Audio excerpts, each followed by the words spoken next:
Okay, so I'm 100% aware of the fact that the month of horror is already behind us, but unfortunately I decided to buy Junji Ito's manga, Uzumaki, and I think it would be a shame of me if I didn't talk about it since the illustrations in this manga are just truly stuff of nightmares, which are worth talking about. And so yeah, that's pretty much the reason why we are here today. So yeah, without further ado, let's just dive into this strange tale of spirals.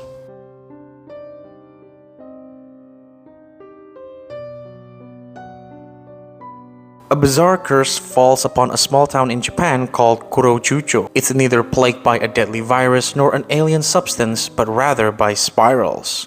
The mesmerizing shape of the supposedly harmless pattern starts wreaking havoc, causing people to lose their sanity and turn into horrific beings, while at the same time bringing disaster one after the other.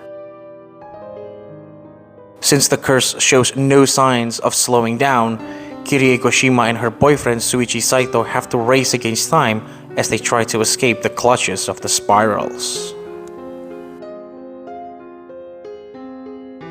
Okay, so first, before we talk about the story, I think it's best if we talk about the illustrations first, which in my opinion are the main highlights of this manga. Like I said earlier, the illustrations are just complete nightmares. Pages after pages, our eyes are just treated with some of the most shocking, repulsive, and all-around horrifying illustrations ever made by a man. What's worse, and I mean it in a positive way, is the fact that Junji Ito is able to turn something innocuous like a spiral into something that's just horrifying. These days, I just can't look at a spiral and not think that that could be a human in disguise.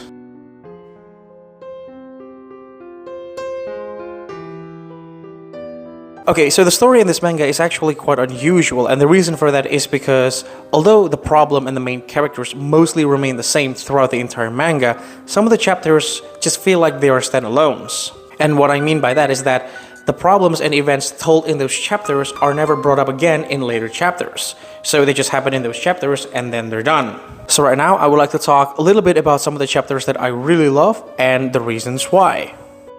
The Scar.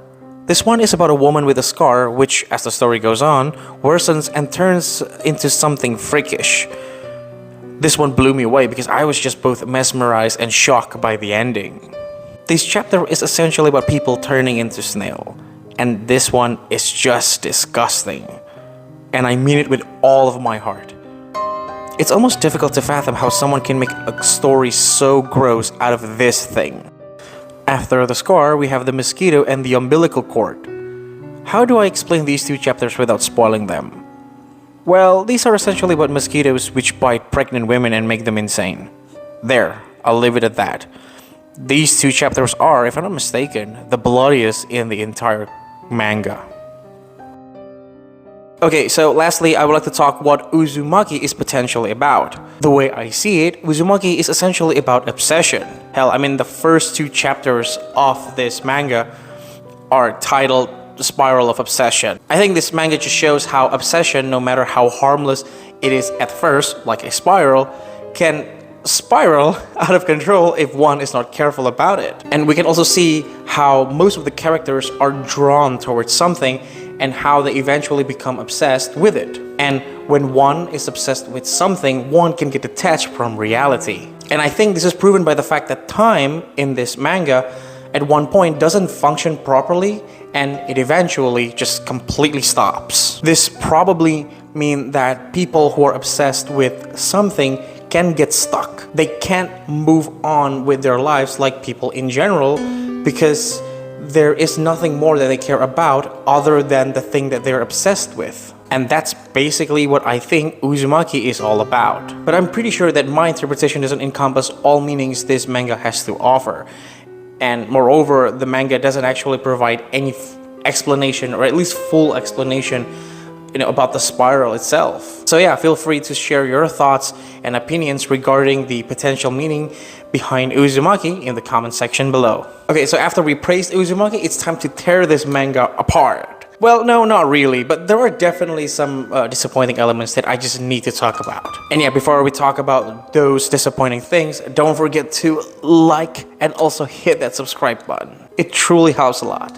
Thank you. The characters. I just didn't really care about them that much. No, let me fix it. I didn't and still don't care about them at all. Look, one of the things that I can stand in a horror movie, novel, or manga is a bunch of stupid characters. And I believe you can't stand them too.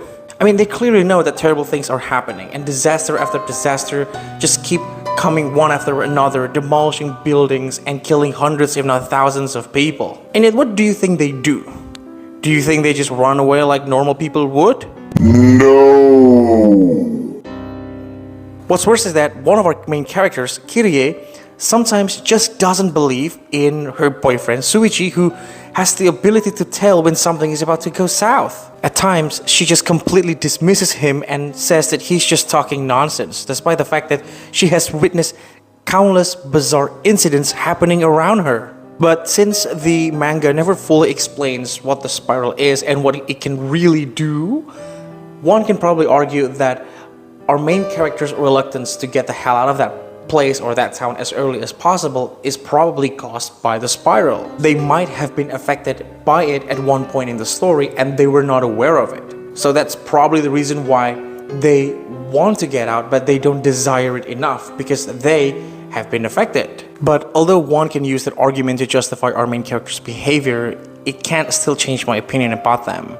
I think I would have cared more about them if they had shown enough efforts, although their efforts would have turned out to be futile anyway. Okay, I'm just going to say straight away, some of the chapters in Uzumaki just left me wanting more. And although these chapters are mostly terrifying, it's kind of difficult for me to stay interested in any of those chapters once I knew that the problems or events in those chapters were not going to be explained again in later chapters. I just wish that some of the chapters had been explored more. Lastly, the spiral. Look, I don't really have a problem if authors decide not to tell what the points of their stories are or explain some of the bizarre things that happen in their novels, comics, mangas, or whatever. But it doesn't mean that I always like it. In fact, for me, it really depends. Because whenever I encounter stories like this, I can help but think that this could be one of the ways the author show that he or she doesn't know how to end things. And when it comes to Uzumaki, honestly, I would have loved to have more explanation about the spiral, because the spiral is the main thing of Uzumaki, right? But I believe that I still didn't know much about the spiral at the end of the manga, other than the fact that it caused weird stuff to happen. When I bought Uzumaki, I thought it would be different from Junji Ito's collections of short stories that I had read before Uzumaki. But apparently when it comes to explanation, they're not that different. And I know that some people might actually like something like this because it definitely leaves the door open to many different interesting interpretations. But this time, it's just not for me. Maybe Junji Ito was far more interested in shocking his readers with his undoubtedly crazy and just bizarre imagination. Or maybe he just wants his readers to solve the mystery themselves. Either way, I would have loved to have more explanation about the spiral. In conclusion, Uzumaki is definitely the perfect manga for the fans of horror and body gore genres. The illustrations will definitely shock and haunt you even days after you turn the last page of this strange tale of spirals. Although the characters and the story are not necessarily flawless, I think Uzumaki is still the best nightmare every horror enthusiast can get. And for me, this manga gets a 4 out of 5. And yeah, that's all that I have for today's video. And by the way, if you guys are wondering, I've also read Tommy and I'm also planning to review that manga as well. I just don't know which video that I should make first, that or a book haul video. And the reason for this is because I've hauled more than 15 books, and I guess it's a good time to share about them with you.